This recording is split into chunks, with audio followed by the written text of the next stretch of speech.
Shemel Shai. Yahweh Shemel Shai. So special. Barakatah Yahweh Shai. Barakatah Yahweh. Barakatah Yahweh. Barakatah Yahweh Shai. Psalm 30. I will extol thee, O Lord, for thou hast lifted me up, and hast not made my foes to rejoice over me. O Lord my God, I cried unto thee, and thou hast healed me. All right, Shalom. First and foremost, I'm going to give all praises, honor, and glory to Yahweh, Bahashem Yahweh Shai, Bahashem Rachak Kodash. Yahweh is the name of the Heavenly Father in the ancient Hebrew. Yahweh Shai is the name of his only begotten Son, who the world ignorantly calls Jesus Christ. Bahashem means in the name, all right, in the name of, all right. So Yahweh in the name of Yahweh Shai, in the name of the Holy Spirit. All right, I want to give double honors to the apostles of Great Millstone, and peace and blessings to the elect.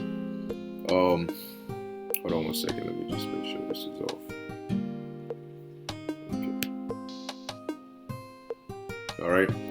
Yeah, basically this, just wanted to touch on this whole Nashville bomb, all right, a Nashville Explosion situation, and the information that's coming out on it. Okay, which, when this happened, all right, of course we were watching to see how this goes, so on and so forth.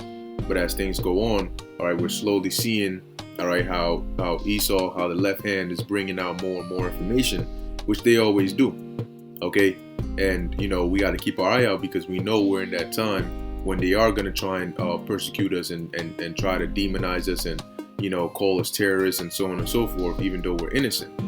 All right, here it is. You have the so-called best intelligence in the world, but yet if we're such evil individuals, how are we still walking around freely this long ass time? All right, and they're trying to find a way, okay, to tie us in and try to criminalize us so that they can have a legal justification to physically grab us up. Okay, and the Lord did say these things would happen. All right, so though we're innocent, they are still going to come after us, and that's why they need situations, they need events, they need to create a narrative that they can control, one that touches upon the fear, all right, and the emotions of the people. And then if they can turn, because the elder was bringing out at camp today how basically the public enemy now, all right, is shifted towards the public is looking at the government as the enemy, because the stimulus check is running out and they're not signing a deal. All right, more and more information is coming out with this whole situation, the C-19 situation, the vaccines. There's so much information coming out, all right, that's not really putting these people, the government, in a good light. All right, and people's trust, all right, in the authorities is going down. So now they need what? They need another public enemy to unify the people, so that they can have somebody to point the finger at and blame all the hell that's going to happen economically and everything to that. They need a scapegoat. Okay, so we're watching to see, all right, what are they going to come out and say? Because it's not by coincidence that for the past few years, every time around this time of the year, getting to the beginning of the next year, they come out and they have some form of attack or some form of propaganda, and they tie us in there. They call us BHI and Black Hebrew Israelites and all of that, which we're none of that. All right, we're not Black Hebrew Israelites. All right, we're Israelites. Okay, so when they add that title, it's so that they can put a stigma on us. Okay, but here it is.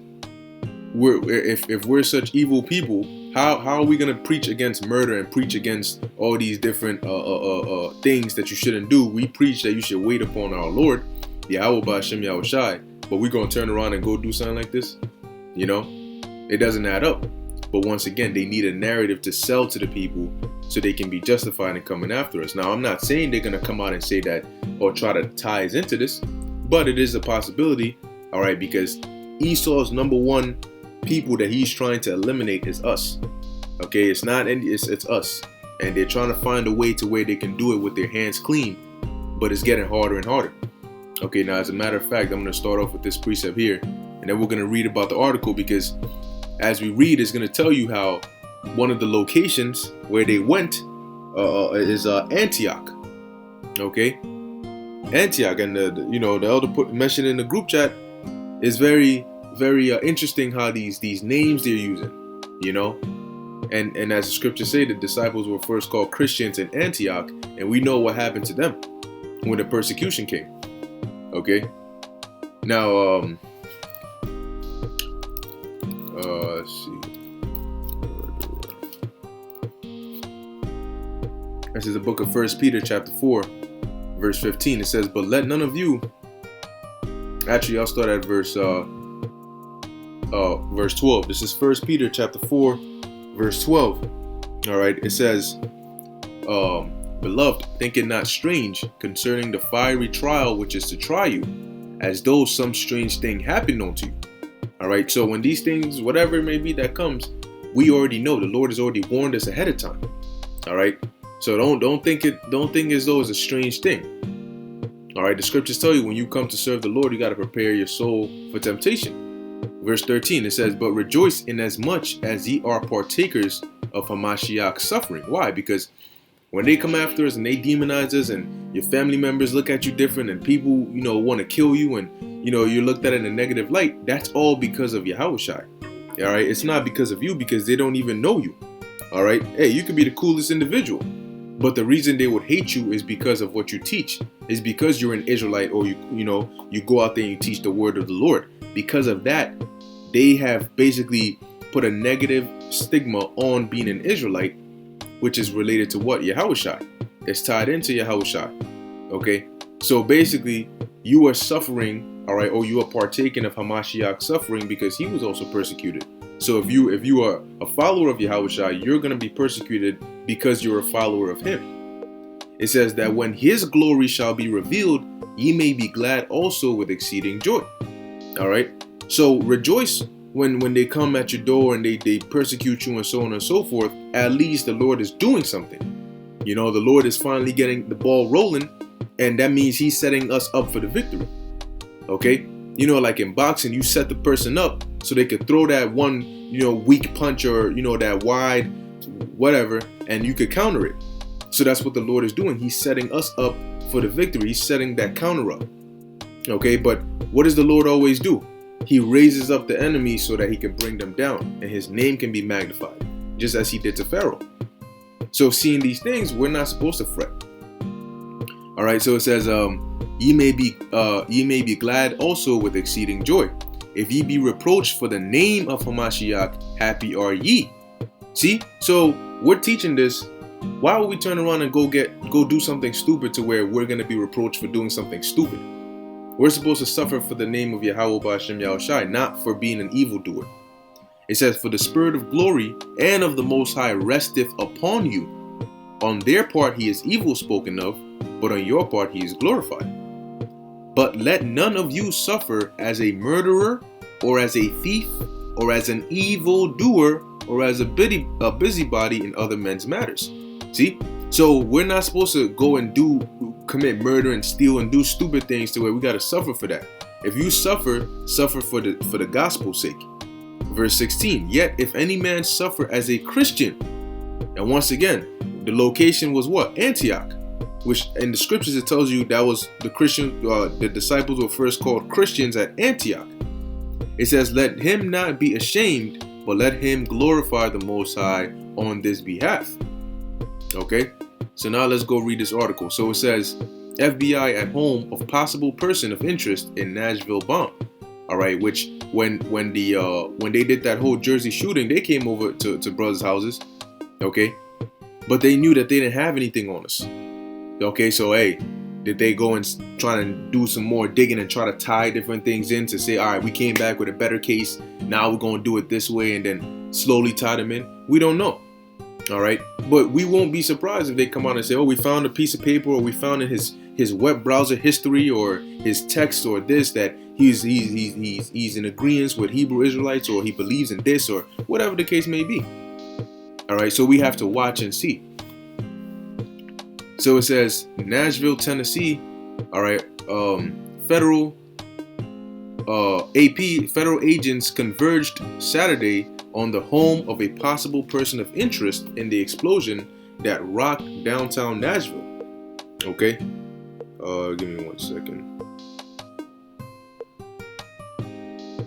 Okay, so it says as investigators scored hundreds of tips and leads in the blast that pulverized city blocks on Christmas morning and damaged dozens of buildings. Now you gotta, first off, they already watching us.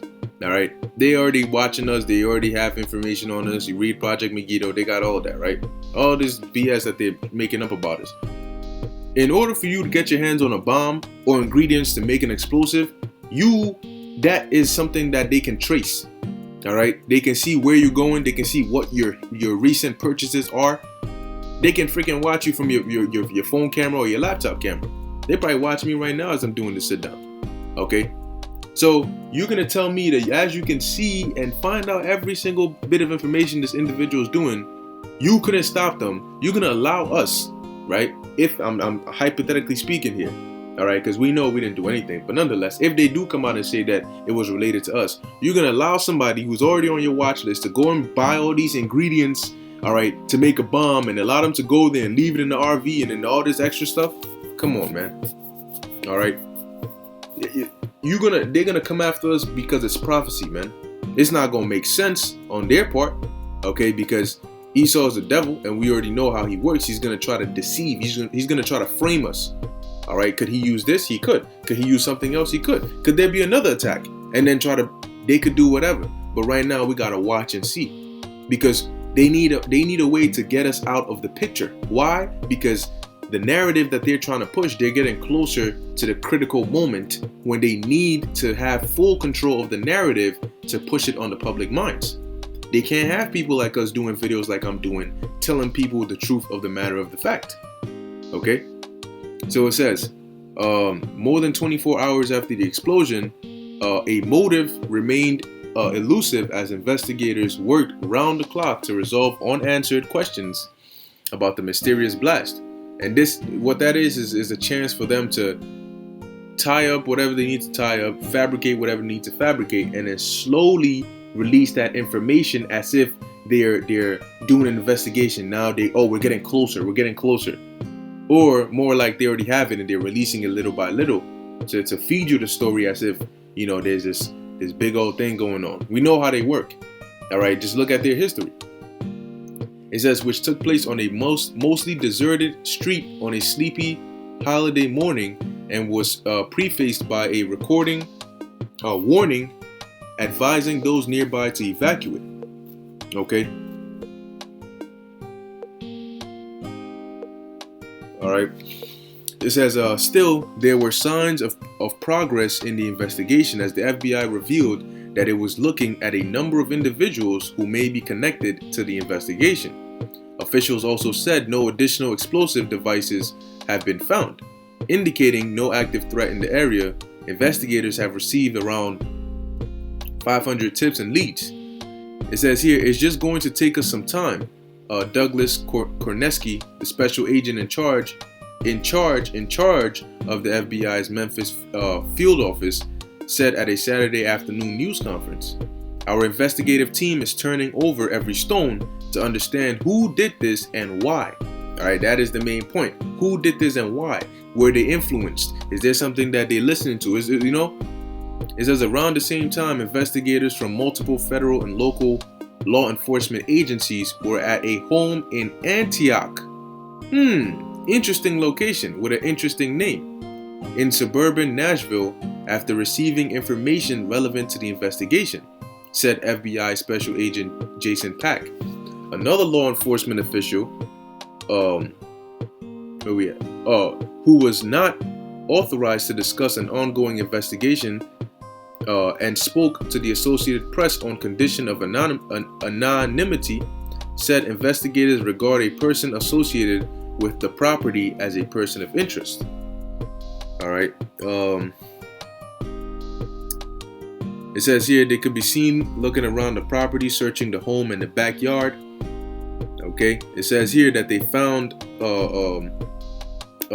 human remains, all right, at the scene. You know, basically now to tie it in that, there were casualties and, you know, such and such happened and so on and so forth. Now, I'm not going to read the whole article. Okay. Just skimming through a bit. It says here, asked whether the AT&T building could have been a possible target. Korneski said, we're looking at every possible motive that could be involved. Okay?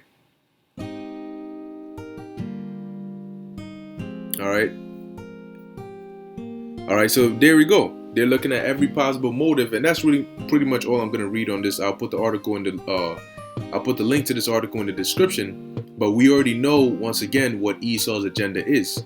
All right, we know where they're trying to go with it. We already understand that. All right, so let's get a couple of precepts, because the Lord forewarned us. We're dealing with the devil here. Okay, so what is his specialty? Deception, to lie convincingly. Okay, so this is Psalms 37 and 32. It says, the wicked watcheth the righteous and seeketh to slay him. All right, let's look up the word seeketh. All right, it says here, bakwash, to seek, desire, request, to seek to secure, desire, all right, to be sought. So they seek to slay us, but they can't just come out and just grab us up and arrest us and just for what? What have we done wrong? See? So they want to slay us, but you need a justification, because you can't just come and just murder us. You need a justification. How do you get the public on your side so that you can be justified in slaying us or coming after us and so on and so forth? Well, you have to paint us as what? The enemy. So they watch us, all right? They watch the news that's coming out, the information, the scriptures that we're going into. They know who we are, all right? And that's all the more reason why they're trying to get rid of us. Okay, they see people waking up, all right, the prophecy in Ezekiel 37 being fulfilled, and they're afraid. Okay, so they seek to slay us so they can get rid of us, as how Pharaoh sought, and it's spiritual. Okay, it's very spiritual how we're in the last Egypt, okay, spiritual Egypt, and just like we were in the first Egypt, what Pharaoh sought to slay the firstborns of every child. All right, because what? They feared that we would become an exceeding great army, and if there was another nation that came against Pharaoh, we would join with them and overthrow the Egyptians. So they feared us becoming a mighty army, because they already knew that we were strong, by nature. And it's the same thing now. These devils fear, these modern day pharaohs, they fear Ezekiel 37 happening, but it's happening before their eyes. So they're looking for a way. They're seeking to slay us. Okay, they're seeking to cut us off from being a people by whatever means necessary. Now, in ancient Egypt, Pharaoh had set up the midwives. All right, today, because what? The midwives would have the closest access to the firstborns. If there was a Hebrew, slay him. All right, today Esau sets up these sold out Israelite so-called leaders. All right, he sets up all these different ways that can get close. Okay, they can get close to us and mislead the sheep. Okay. He sends agent provocateurs in, all right. So basically, Pharaoh tried to turn the midwives into agents to go and kill the babies, all right. And what happened? The Lord delivered us. He delivered us from the hands of Pharaoh. But if the Lord didn't raise up Pharaoh and harden his heart and make him chase us and come after us, okay, that great deliverance wouldn't have been that great deliverance. So it's the same thing, except this time the Lord is going to deliver us, okay. And it's going to be, it's going to triumph the deliverance that he gave us back in Egypt. And what happened after the Lord delivered us in Egypt? His name got known. The fear of his name was put throughout the whole earth. And that's what's going to happen this time again. So moving on, this is the book of Psalms, chapter 64, verse 4, verse 2, actually, verse 1. It says, hear my voice, O power, in my prayer. Preserve my life from fear of the enemy. Hide me from the secret counsel of the wicked. When you go to Micah 2:1, it tells you how what? They devise iniquity upon their beds. All right, so they have secret counsels. All right, these wicked, Malachi 1 and 3 and 4, it tells you who the wicked is, Esau, Edom. And they're in rulership right now. So as King David is saying, hide me, all right, from the counsel, the secret counsel of the wicked, from the insurrection of the workers of iniquity. And did it not say in 2nd Ezra that there shall be a great insurrection, all right, upon those that fear the Lord? Okay, let's look up that word. It says scheming. Okay, it says scheming. So basically, as King David is saying, hide me from the wicked scheming of the workers of iniquity, who whet their tongue like a sword, and bend their bows to shoot their arrows, even bitter words. All right. And them demonizing us is they use bitter words to do that. All right. It says here to sharpen. All right. So they sharpen their tongue like a sword, and they bend their bows and shoot their arrows, even bitter words that will turn people against us, words that'll try to justify their wicked actions. But we know we're innocent, and guess what? The ultimate judge knows we're innocent, because we're only doing what the Lord asks us to do. What harm is there in us teaching the Bible? So why are you coming after us so hard? Because there must be something we're doing that's affecting you. All right, verse 4 says that they may shoot in secret at the perfect. Suddenly do they shoot at him and fear not. Okay, so they devise these secret counsels so that they can suddenly pull up and just boom. But guess what? There's nothing you can do that's going to touch the Lord's elect. The Lord said, touch not mine anointed and do my prophets no harm.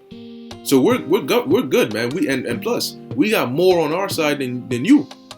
All right. Do you know how much damage just one angel can do?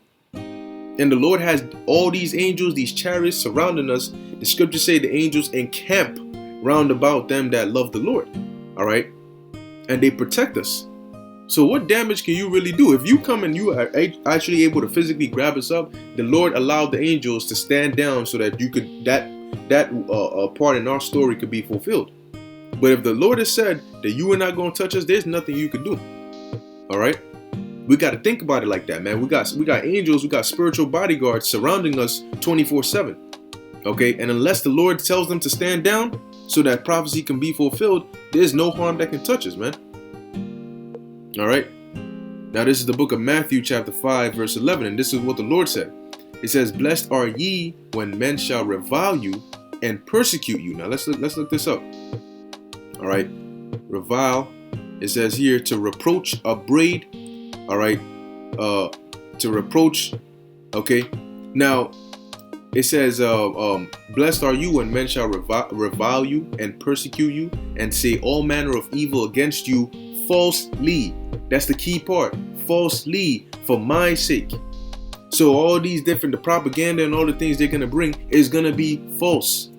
Okay? It's going to be false. Why? Because we're teaching in the name of Yahweh Ba'Shem Yahweh Shai. So they're going to what? They're going to say all manner of evil against us. Okay? And they're going to turn the minds of the public to try and look at us as though we're some evil bad guys. But what's evil about teaching our people who they are? Okay?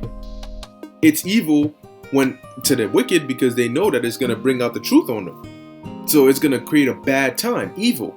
All right? Ev meaning a time and ill meaning bad. So it's going to create a bad time for them. And that's why what? They're going to speak all manner of evil against us. They're going to cause people to revile us and come after us. All right? They're going to use psyop. Okay? They're gonna try and break you with the anticipation. They're gonna come at your loved ones. They're gonna come and try to turn brothers on another. All right, and some people will turn. Okay, some people will turn. Some people might get deceived. Okay, and ultimately in this time, the Lord is gonna let His elect be known. All right, there's gonna be a key distinction that you're not gonna be able to break the elect. You're not gonna be able to sell them out. You're not gonna be able to do any of that, man. Okay. All right, verse 12, rejoice and be exceeding glad, for great is your reward in heaven. So that's what you got to think about, man. When they start coming after you, they start demonizing you, guess what? That's more rewards for us in the world to come, which is very soon. All right, so be it, man. I mean, what do you have here that's so great that you want to forsake the kingdom for? You know, it says, for so persecuted they the prophets which were before you. All right. And they did persecute the prophets that were before us the same way. And that's why we're able to make these comparisons from now to what? Back then. Because it's similar, man. It's like two parallel lines. Same formula, same equation, different numbers. All right, moving on. This is the book of Revelation, chapter 2, verse 10. And this is a prophecy, all right, that the Lord did tell us that what? We were going to be cast into prison. But notice, one thing in common throughout all these precepts is what? The name of the Lord. That we were going to suffer persecution for the name of the Lord. All right. That we were going to catch hell for the name of the Lord. This is Revelation 2 and 10. Fear none of those things which thou shalt suffer. Behold, the devil shall cast some of you into prison. Now we know that this devil is not talking about Satan, the actual spiritual demon. Why? Because the actual spiritual demon is not going to grab us up and throw us into behind metal bars, or into a concentration camp, or into solitary confinement, or into any of that. All right, this is talking about his physical counterpart, which is what? The ultimate deceivers of the world, which are Esau, Edom, today known as the so-called Caucasian race. All right, it says that ye may be tried, and ye shall have tribulation 10 days. So what does it mean that ye may be tried? So that what? The Lord can test us. All right, so the Lord can see, okay, what are you made of? How far are you willing to go? They're going to catch some of us. They're going to throw some of us into prison. They're going to execute some of us. Some of us are going to be broken out of prison. You know, the Lord, just like the Lord delivered Peter, just like the Lord delivered Daniel from the lion's den, just like the Lord delivered Shadrach, Meshach, and Abednego from the fire, and just like the Lord delivered our ancestors of old, He's going to do the same for us. All right. For those that do get executed is because it's for prophecy's sake. All right. Some of us are going to flee. All right. They're not going to catch some of us. Some of us, they're going to come, and the Lord is going to lift up a standard right away. Okay. But the ultimate message is what? Be thou faithful unto death, and I will give thee a crown of life. Fear not, because the Most High can take your life, and He can restore life to you in an instant. Look at what happened with Paul. All right, Paul got stoned to death, and the Lord put His spirit back into his body so he could come back. Now, of course, the Lord had to heal his body first, because if you got stoned to death, you would have, damages from the stone, the rocks. All right. So we have to be faithful unto death. And the scriptures talk about suffering wrongfully. Okay, because when they do come after us, we're going to be suffering wrongfully. When Nero persecuted, he blamed the Christians for the fire in Rome, they suffered wrongfully. All right, because what did they do? They were teaching the doctrine of Yahushai, of Yahweh Ba'Shem Yahushai. But did that mean that they should have been thrown to lions? All right, that they should have been crucified, they should have been burnt alive? Because you see, here's the thing. When you go out, of course, we're on the highways and byways, but you also have some of these phony pastors that walk out there with microphones. You have Jehovah's Witness, you have all these other so-called Christian groups and denominations that go out there with their mics and they do that. Why don't they get demonized? Why don't they get called a hate group and all that? Why? Because they're going according to the curriculum of Esau. We are the ones that are telling the full truth, nothing but the truth, exactly how it should be told. That is a problem, because they cannot control us. All right. Now this is the book of Psalms, chapter 11, verse 2. It says, "For lo, the wicked bend their bow, they make ready their arrow upon the sting, that they may privily shoot at the upright in heart." Okay, and that's what they're doing. Because they're not going to come out and say, hey, we're really trying to frame these people and have a justification, have some full legislation, get a warrant to break into their houses and do this, that, and the third. No, they try to make it seem as though, oh, we're just doing this for the safety of the public. All right. Once again, if they come out and they somehow link this to us, then they're going to pitch the case of, well, it's about the safety. We don't know if they're going to do it again. Oh, they already have a history of blah, blah, blah, blah, blah. They tried using the shooting in Jersey City, but they couldn't get anything on us. Okay, so they put it on the blocks. There's a lot of different accounts, all right, of either agents or rogue individuals that they try to tie in to Israelites, and they have that on the books, and they've been piling it up to have just the perfect time, just the perfect event, and just the perfect narrative to link it all in and say, well, if they did this now and they had a history, look, they did this year, they did this the year before, they did this time and nothing happened, nobody did anything about it, and now this is what they did. If we leave them, this is what they will do. Okay? He is called the deceiver for a reason. They know how to deceive, or else they wouldn't have been able to deceive the world for this long. Okay? So ultimately, according to prophecy, let the left hand do what they got to do so the right hand could checkmate them. All right? So we are not to fear, man. Just keep your eyes open and watch and see, where this thing goes. All right. and trust and have the faith in Yahweh Bahashem Yahweh Shai. Okay, so with that, I hope you were edified. In closing, I want to give all praises, honor, and glory to Yahweh Bahashem Yahweh Shai Bahashem Rakha Kodash. Until next time, Shalom.